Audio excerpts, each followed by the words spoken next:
मित्रांनो नमस्कार. लाडक्या बहिणींसाठी अतिशय महत्त्वाची खुशखबर आहे. तुमचं नाव जर लाडकी बहीण योजना या यादीमध्ये असेल तर मुख्यमंत्री माझी लाडकी बहीण योजनेचा पहिला हप्ता याच महिन्यात मिळणार आहे. या योजनेअंतर्गत एकूण 1500 ते 3000 रुपये पात्र लाभार्थी महिलांना DBTद्वारे बँक खात्यात जमा करण्यात येणार आहे.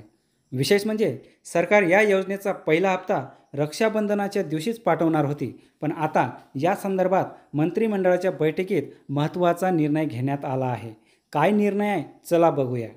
मित्रांनो, राज्य मंत्रिमंडळाची आज म्हणजे 7 ऑगस्ट रोजी महत्त्वाची बैठक पार पडली. या बैठकीत मुख्यमंत्र्यांनी लाडकी बहीण योजनेबाबत मोठा निर्णय घेतला. राज्य सरकारच्या या लाडकी बहीण योजनेच्या लाभार्थ महिलांना रक्षाबंधनाच्या 2 दिवस आधीच पहिला हप्ता दिला जाणार आहे. म्हणजेच 17 ऑगस्टलाच आता मुख्यमंत्री एकनाथ शिंदे यांच्याकडून रक्षाबंधनाची भेट मिळणार आहे.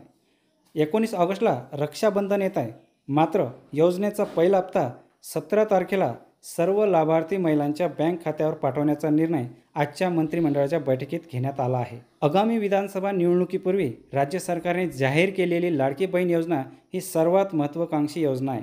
लाडकी बहीण योजनेच्या लाभार्थी महिलांच्या बँक खात्यात एकाच दिवशी आणि एकाच वेळी 3000 रुपये जमा केले जातील. 17 ऑगस्टला लाभार्थी महिलांना 2 महिन्यांची जमा झालेली रक्कम मिळणार आहे.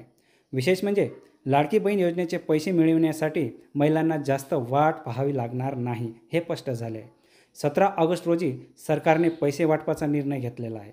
मित्रांनो, या निर्णयामुळे महाराष्ट्रातील लाडक्या बहिणी खूपच आनंदित आहे आणि 17 तारखेची आतुरतेने वाट पाहत आहे. मित्रांनो, मुख्यमंत्री लाडकी बहीण योजना संबंधित माहिती प्राप्त करण्यासाठी आताच चॅनलला सबस्क्राईब करून टाका आणि तुमच्या जर काही समस्या किंवा प्रतिक्रिया असेल तर कमेंट बॉक्समध्ये अवश्य कळवा. धन्यवाद. जय महाराष्ट्र.